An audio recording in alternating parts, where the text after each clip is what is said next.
Welcome back to Talk Time, where we have conversations that matter. Today, we're going to be talking about the power of AI. So, AI isn't just coming, it's already here, and it's changing how we create, how we heal, and how we do business. But the real question isn't what AI can do, it's what kind of world we're actually allowing it to create. So, welcome to Talk Time, the show where we dive deep into these conversations that matter. Today, I am so excited to be joined by David, a very special guest, David Alicia. He's a solutions engineer at Cisco, and he's here to help us unpack the real power of AI and how it's transforming our world. David, welcome to the show. Can you tell the listeners a little bit about yourself? Hey everybody, my name is David Alicea. As kind of mentioned, I am a solutions engineer at Cisco. I've been at Cisco for almost 4 years now. As a solutions engineer, I work with my clients on their business needs and technical challenges and pretty much come up with a solution that encompasses our platform to meet their needs and solve these challenges. And sometimes some of these challenges are AI related, which is what we're going to talk about today. Yeah. Excellent. Thank you, David, for that. Before we jump in, if I can just remind you to not to forget to comment, like, and subscribe if you are enjoying the content on our channel. Now, let's go ahead and jump into this kiki.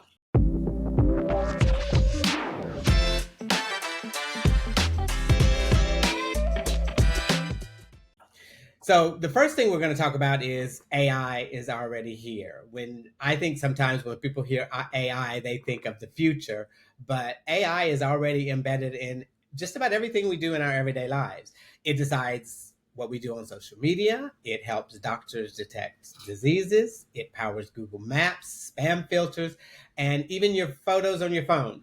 So that's just kind of scratching the surface of what AI can do. So let's get into it and see where, AI isn't just replacing tasks and how it is expanding what humans can do. So, David, from your perspective, what are your thoughts on where we are headed with AI?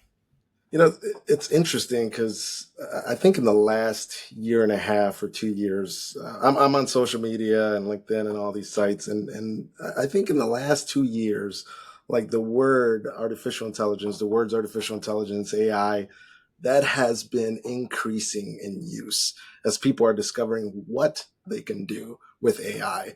There's a solution for everybody for a problem that you might have with an artificial intelligence solution or engine that is out there.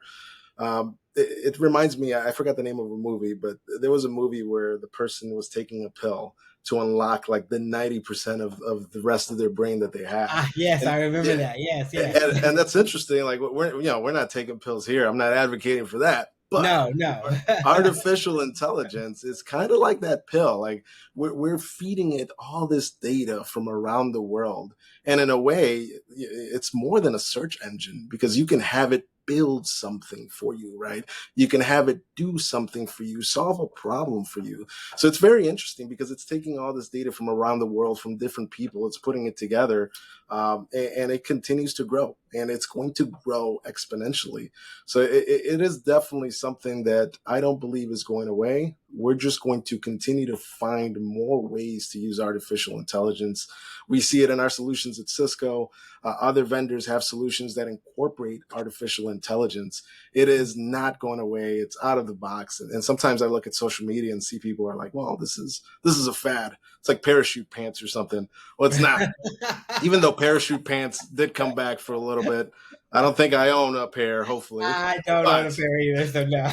And let's but hope it's they it's don't come back. it is not going away. We see it as an inflection point. It's like when the internet came out. It is a new way to do things and unlock potential. So just like that pill from the movie, unlocking the potential, the rest of your brain, this is where artificial intelligence can take humanity. Yeah, very true. I mean, all those things are, people need to be, informed about. And I think people, I think especially the younger generation are aware of how AI is transforming everything. But I think the older generation, maybe the baby boomers who weren't born into technology, they've gotten used to using their phones. But I don't think that they sometimes understand the full impact of AI, because the Like, way it's being used. AI can, they may not know the truth of things sometimes because AI is, people are using it in different ways. and I think it also depends on the age. Like my parents, my dad's in his 90s and my mom's in her 70s. And it's like I don't really expect them to jump into artificial intelligence and using large language models and using ChatGPT and all these things out there. But if they go to a store, they might be presented with some sort of AI solution that is helping them pick out groceries and things like Very that. true. Yeah. I mean, it's being weaved into our culture all over the place. I mean, Yeah. there's pastors in different churches that are using it to organize their church sermons and to do different things like that. Folks that are using it to help themselves with programming and just learning in general. Like I use it to make my life a little bit more efficient. It's like, let me dump all Agree. this data in here, let Yeah. it organize it for me, give me some best practices or some help in a certain area, customer service. I mean, it's all over the place. It's being weaved into our culture. Yeah, and as even as content creators, I mean, we use AI to do our what we do in terms of content creating, editing, and putting things together, and it's transformed to make it easier to do edits and things like that. So, AI is just, it's improving a lot of things that we're doing in our day-to-day lives. And yeah, some of it is freeing up our times where we can just put data in a tool, and then it'll come out and give us a streamlined version of that. We have to use, we have to, especially for us us older folks, like we have to use our imaginations again, right? I mean, Right. kids are the, when we were young, it's like, oh, kids have all this imagination, they're thinking up of ideas and doing all these things. Well, now, like artificial intelligence and these engines and these tools, they're helping us unlock imagination, right? For those that have forgotten how to imagine things and come up with new ideas, like that's what artificial intelligence is doing for us. Yeah. Even talking about content creation, I was watching a video on what VO3, Google's VO3 is doing, and all these videos that you can just type in a prompt, a detailed prompt, and it'll give you a nice video with audio of something that you might ask yourself, is this real or not? But you Well, can take those things and add them into your own collection for your content, to enhance your content. So it's just it's up to your imagination of what you can yeah. and can't do with it. Yeah. And I think that kind of takes us into our next segment, which is the real world impact of AI. So, um, we know that AI is revolutionizing our entire industry, from business to education to climate science. David, so from your perspective, what are you seeing in terms of how, and this is just piggybacking on our ongoing conversation, what are you seeing in terms of real world impacts? Because there's we could look at that in terms of jobs or healthcare or agriculture. What are you seeing like as some of the real world impacts that AI is having? I think healthcare is a big one. The Mhm. predictive things that you can do with artificial intelligence, right? It's like even though everybody's health is different, there are some things that can still be predictive based on your history, based on the collective history of folks. So it's Mhm. interesting what they're taking a look at in healthcare to try and get ahead of the health problems, right? I mean, there's only certain things you can do. Of course, there's HIPAA laws and there's all these things that you can't just toss everybody's data out there. But there's certain things you can do with artificial intelligence. So healthcare is an interesting place. Manufacturing, right? So finding out when a particular device is going to fail, or let's say a PLC somewhere in manufacturing is going to fail, being able to predict that before it happens and being able to send out a part, ship out a part in advance, or get somebody to provide maintenance for these parts in advance. Those are things that I think are helping companies, is the predictive impact that we can have across the board. And it continues to expand. I think we're early on. These larger hyperscalers like the Metas and the Googles, they're taking advantage and they're using AI and offering it to other people and companies. But enterprises are still discovering how they Yeah. can impact their companies with AI. So what we're seeing is these companies are putting together teams just to figure out, what can we do? How can we leverage these tools out there, the co-pilots, whoever, to Mhm. bring benefit to our organization? So that's what we're seeing is just the beginning companies putting together teams, exploring perhaps an internal enterprise chat, for their employees. But beyond that, maybe offering services to their customers. That way they can provide additional benefits to their customers. So that's expanding. And I think it's not limited to just the healthcare, manufacturing. I mean, financial firms can take advantage of artificial intelligence. Education can take advantage of Mhm. artificial intelligence. And I know students are. I know some schools are making sure that the things that are being submitted weren't just chat GPT'd, right? Right. Weren't just written out. There has to be some thought behind what the students are doing. It can't just be somebody sitting there and like, oh, give me a review on this book and then submitting that. So folks are also trying to figure out, how do we differentiate what's real from what was just generated by a chat GPT, some sort of LLM. So I think we're early on, but it's moving at the speed of light. Yeah, I agree. And I think one other key point there is when it comes to the job market today. I know a lot, there's been some conversation about AI taking people's jobs, and roles are disappearing. But on the flip side of that, there is a huge opportunity to reskill yourself and stay ahead because everything is moving towards AI. But real people are still needed in order to produce data as well. So yeah, I think it's an interesting perspective as well when you think of how some people are thinking it's taking jobs away, but again, I, it opens up an opportunity to reskill. there's opportunities there for reskilling. I think that is a worry. When you look in social media and you look at conversations about artificial intelligence, there's a lot of potential, of course, and there's also a lot of negatives to it. There's a lot of threat actors and different people taking advantage of artificial intelligence for negative things. But then there's also that worry. Some of what we see in the conversations on social media is the worry about the jobs, right? I think it was this week or last week where a leader in our artificial intelligence CEO came out and said, well, our AI is going to take 50% of white collar jobs. So what are we, if let's say this is true, what are we going to do with those folks that are going to be losing their jobs, right? So that's an opportunity for them to learn perhaps a new skill. Let Yeah, them be the ones to somehow manage those AI functions or be able to do absolutely. things. And they can use AI. They can use AI to feed their resume into it. And what can I benefit from in this job market? What can I learn from? What skills should I be looking for in this existing job market? Yeah. We don't want folks to lose their jobs. That's not how it should be. That's definitely impacting. But it seems like companies around the world are trying to take a look at how AI is going to benefit them, and it can impact some jobs. My hope is that it's not 50%. I hope that that's not what happens, right?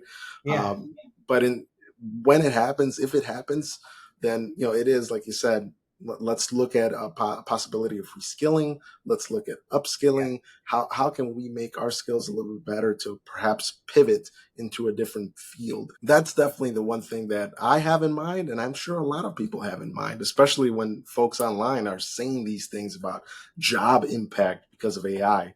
So there are some negatives. Again, we don't know if that's going to happen, but it's something that's definitely in the back of everybody's It's mind. something for people to start thinking about now.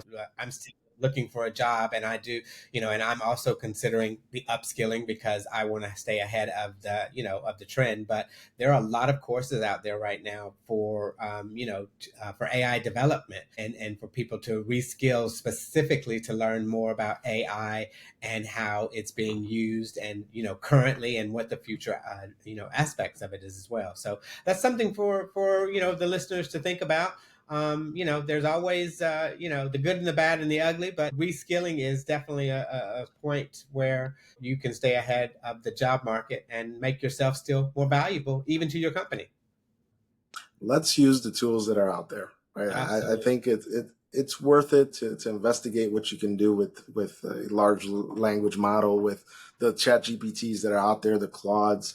Um, they can help you. They can help you. That's what those tools are there for. So let's take advantage of them. Yeah, I think that kind of leads us into our next point of conversation, which is the creative and human potential for AI. So AI isn't just technical; it is also quite creative. It's helping people make music, generate videos, write code, and even design buildings. David, as a solutions engineer, what is your take on how AI is unlocking human creativity? Uh, I was just watching. It's funny because before we jumped on, I was watching the old Will Smith spaghetti eating video. I'm not sure if you saw this one, but this was like in the beginning of AI a couple of years back. In the beginning, when it was coming online for Yeah. folks, where somebody made a Will Smith video of him eating spaghetti, and it's just terrible. Like like the spaghetti is going through his face. It's going like it's all over the place. Like obviously that's not Will Smith. We Right. know that this is fake. Today, it's very different. And this has just been like what, a year and a half. Now you have a video of Will Smith, and the comparison to that was like Will Smith eating spaghetti, and it's like, wow, that's Will Smith eating spaghetti. That's crazy. It's like I saw somebody creating a video with AI, and it looked very good. The voice was great. So the creativity, I think, again, going back to the beginning, where you take that pill to unlock the rest of the potential in your brain. That's really where artificial intelligence is doing. It's unlocking that potential, not for the arts, right? Yeah, For movies absolutely. and ideas. Obviously, we do want guardrails around that. I think going back to the job loss Mhm. conversation, I don't think we should just give all our creativity into artificial intelligence, right? There's a factor behind the human that's there, and the ideas that come from the human, and the impact that the human has. The actors, I don't want them replaced by artificial intelligence. I don't think that should happen. Agree. Yeah, Yeah. I think they're speaking out and they're putting in guardrails to make sure, Mhm. with the studios, that this doesn't happen. But there's potential there. There's potential for somebody that's interested in making movies or interested in doing something in the arts to use artificial intelligence to help them and propel them in their career. There's a lot of potential there for problem solving, and even going back to like just creativity. I think the first thing I was doing with these chat engines was just creating bedtime stories for my kids. Something simple. It's like, give me a bedtime story for my son Aiden and my daughter, and with their names, and this is the topic, and this is what they're doing, this is the adventure, and it pops up with the story, and I use that to read them a bedtime story at night. And it's interesting, but at the same time, when you think about it, it's like, well, I could have probably picked up somebody's book and read that story, right? So Yeah. it's, there's pluses and negatives to it. I think overall you have to take a look at the positive, what you can do and how you can impact the arts and how you can impact creativity in general.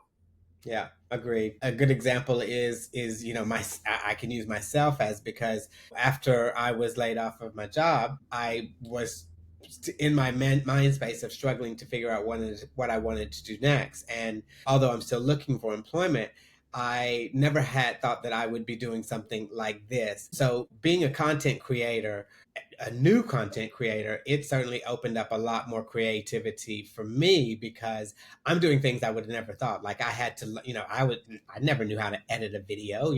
I wasn't, the younger generation, they can click, click, click, and boom, their videos are edited. Like, how did you do that? So, I went on a learning curve to, learn how to, not only record, edit, and create, creating thumbnails, and using the imagination, but also using AI to help me do that. So a lot of what I've learned, through powers of AI. So that's just a good real world example. And I think the message there is that, you know, you can say what you want about AI. It's not replacing us. It's extending us, I think is the best. That's great. Yeah.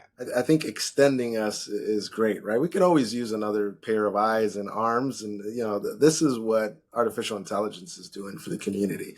Yeah. Yeah, there's always some scary parts out there, and there are things, but just like going back in time when the internet came out, that was new to people. It's Yeah. like internet, nah, that's gonna go away. We Right. don't need What the is that? internet. Email, yeah, whatever. I'm still gonna send some letters and postage, and it still happens, right? Letters haven't gone out. I still send out the occasional letter when I need to, but the internet is there as a benefit. It's there. I can't, honestly, I can't imagine our world without the internet at this point.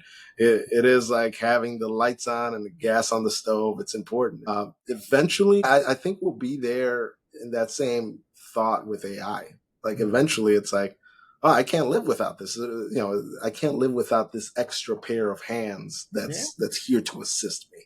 Yeah, I mean, when I think about it, just before we move on to the next topic, is kind of like if you remember when the internet first came out, we had AOL, and AOL was everything. I'm not blasting anybody out there, but I do know a few people who still have an AOL email address.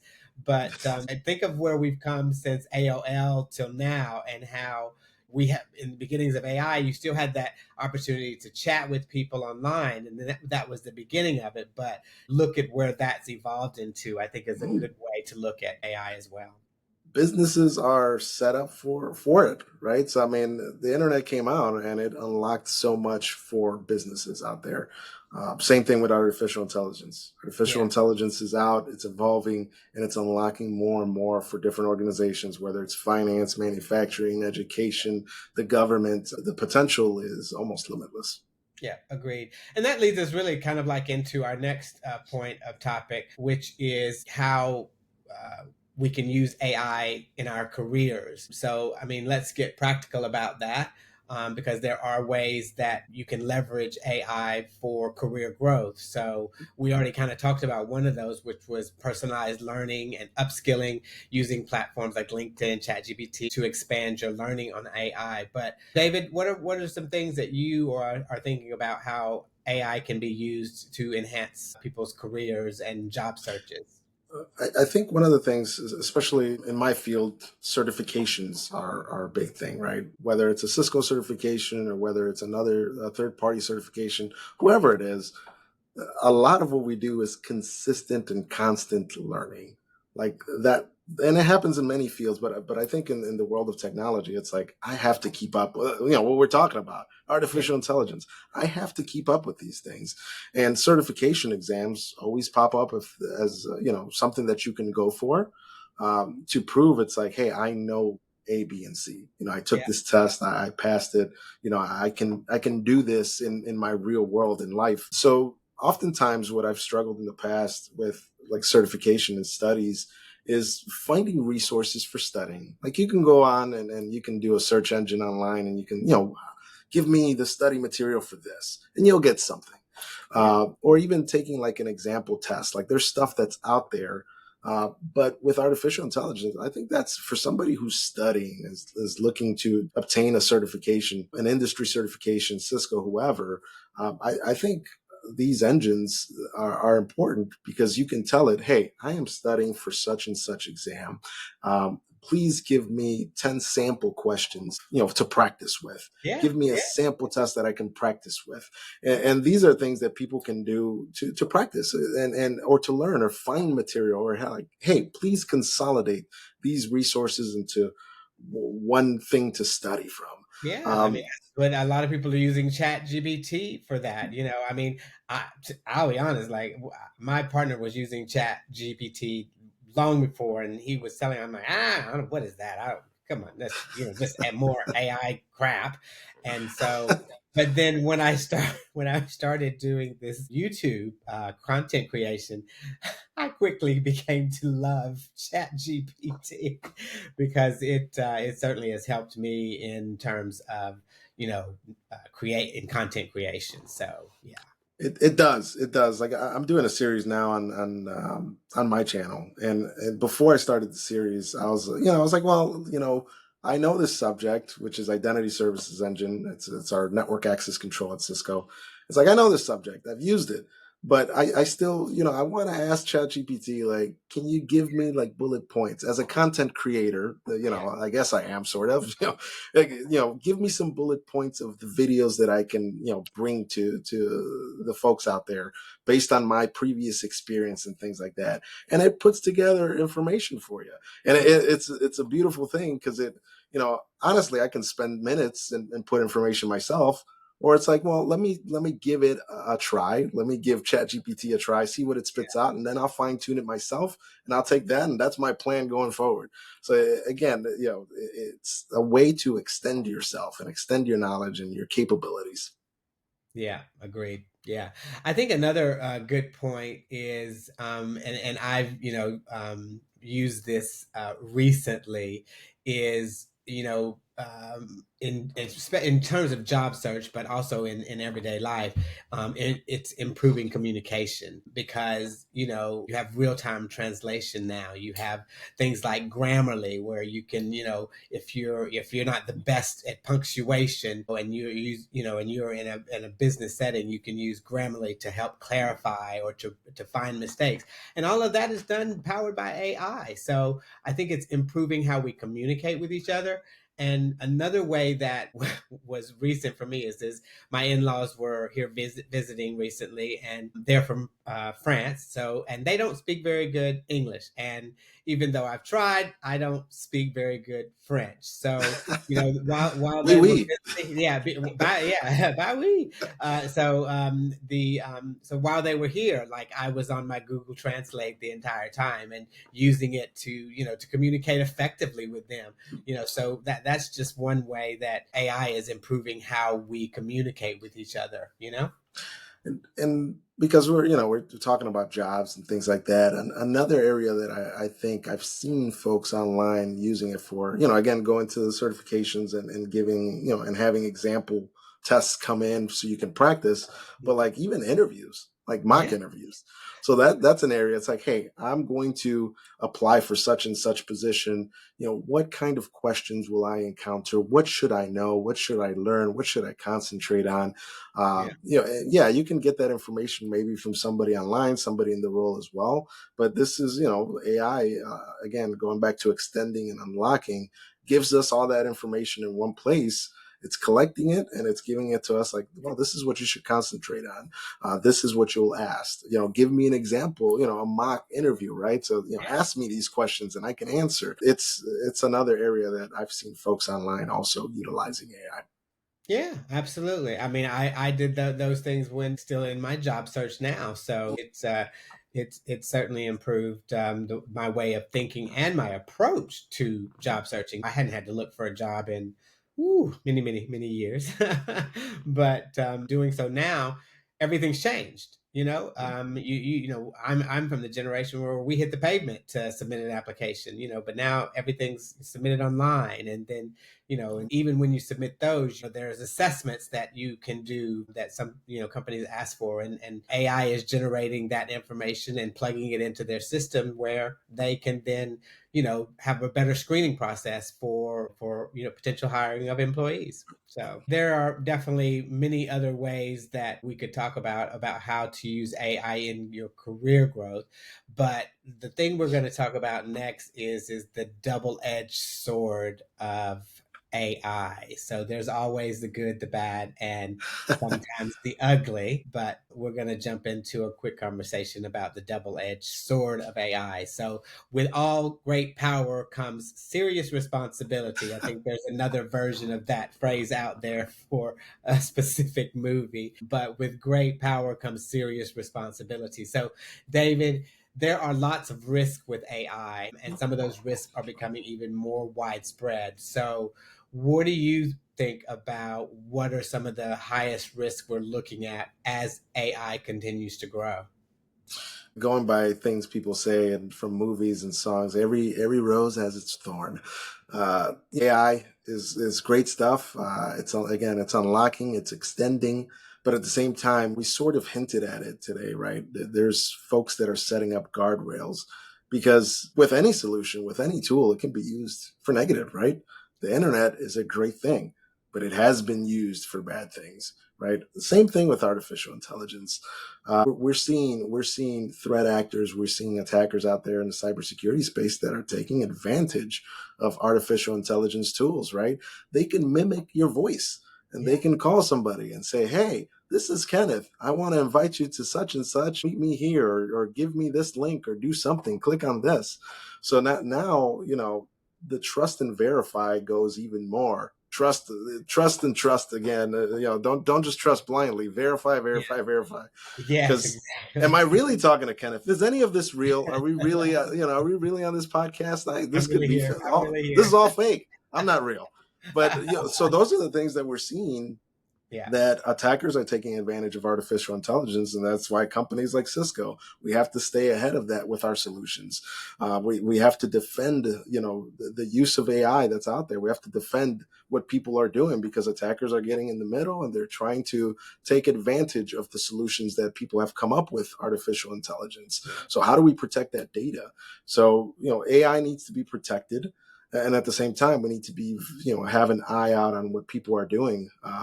We were Yeah. talking about it earlier before this, but there was a video on social media of a shark that was attacking a cruise Yeah. ship. And it's like, I'm looking at this, I'm like, yeah, this is not real. It's like the Will Smith spaghetti video. This is not real.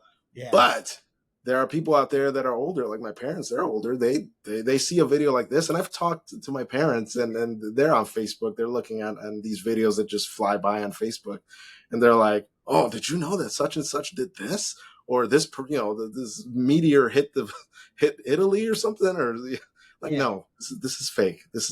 This is fake. Don't trust everything you're seeing. So we have to, especially for the folks that we know that are older, we have to try and educate them on what might be fake. Ask somebody, look for another resource or another source. Is this real? Right? Things need to be verified before you trust them, for sure. Technology needs to be at the place, and and sometimes I see it. I think I saw it on LinkedIn, where if it was something that was generated by AI, it'll have a tag. So that needs to be more prevalent, because how do we know what we're looking at is real? And Right. then we're running with that information and thinking that it's true, and that can cause us to change our mindset or to go in a different direction and pivot. Um, so we have to first of all know what's real and what's not, and we know that folks are out there taking advantage of that. Yeah. So yeah, AI has great potential and it's doing good things, but at the same time, there are deep fakes out there. There are folks that are taking advantage and doing negative things. So Yeah. companies have to stay ahead of that, and we have to educate the family members that we know might not be technically savvy, technical, and help them out. They receive it's the same thing as receiving a text message with a fake link saying that you haven't paid your bill, and they click on it, they put in information. It's the Hmm. same thing, but now it's a level above that. Now you're receiving a phone call from somebody you recognize. You think it's David, because it sounds like David, and it's Right. not David. Yeah. So guardrails do have to be put in place, and we have to be a bit more vigilant on what's going on. Yeah, I agree. I mean, when you talk about the deep fakes, I mean they are kind of just blurring the lines between truth and fiction, and we see that all the time on the internet. And so you have to be careful at what you're listening to and you're seeing, and investigate if something hits you passionately and you're watching it on a YouTube channel or TikTok or whatever. Don't believe everything you see, because sometimes people are creating those deep fakes, and it definitely blurs the lines from what we see as truth and what is fiction. So yeah. And, uh, Lots of positives for artificial intelligence. I'm excited. I'm looking forward. I'm not looking forward to growing older. I'm not, but I'm looking forward to seeing what my kids can do, and what will the world look like. We're slowly moving into the Jetsons time frame. Yeah. It's like eventually, we have robots that are being given this information. It can be good, it can be bad. There's pluses and negatives to everything that happens. Yes, absolutely. So, I mean, we've had a really good conversation today, about the good and the bads of AI and where we're seeing it going. So, the power of AI to transform the world is very real, but its transformation doesn't automatically mean progress, which we kind of talked about, the negative side of things. So, we as human beings need to stay engaged, ethical, and informed, because AI simply will amplify whatever we bring to the table, good or bad. The future isn't just about smarter machines, it's about wiser humans. So, David, thank you so much for your time today. I'm going to put up here really quickly so that if people wanted to check out your YouTube channel, You can check out David's YouTube channel there. He's got some interesting and creative things that he talks about in terms of technology, Cisco, where they're going with AI going forward. So if you have some time, check out his video. And yeah, thank you, David. Any last words, David, before we wind things down? Don't be scared of the future. Take advantage of it. Use the tools that are out there to help you, help your family. I mean, those are the things that we should be looking at. Yes, there's negatives out there. Always keep those in mind, but at the same time, let's get better as a society and let's use these tools that we have. Absolutely. David, thank you so much for your insight today, and thank you all for tuning in. To our audience, tell me what you think. Are we headed towards an AI powered utopia or something more uncertain? Drop your thoughts in the comments below and let me know what you think. We're always happy to continue this conversation. So, if this conversation did resonate with you, don't forget to hit subscribe and let's keep the dialogue going. So, thank you guys for joining, and we'll catch you on the next one. Stay on the lookout for our next episode where we'll be expanding more on AI and talking about the predictive analysis and how predictive analysis is being used in our current day workforce as well. So stay tuned for that coming up next week. Thank you guys for joining. Have a great rest of the day. Ciao.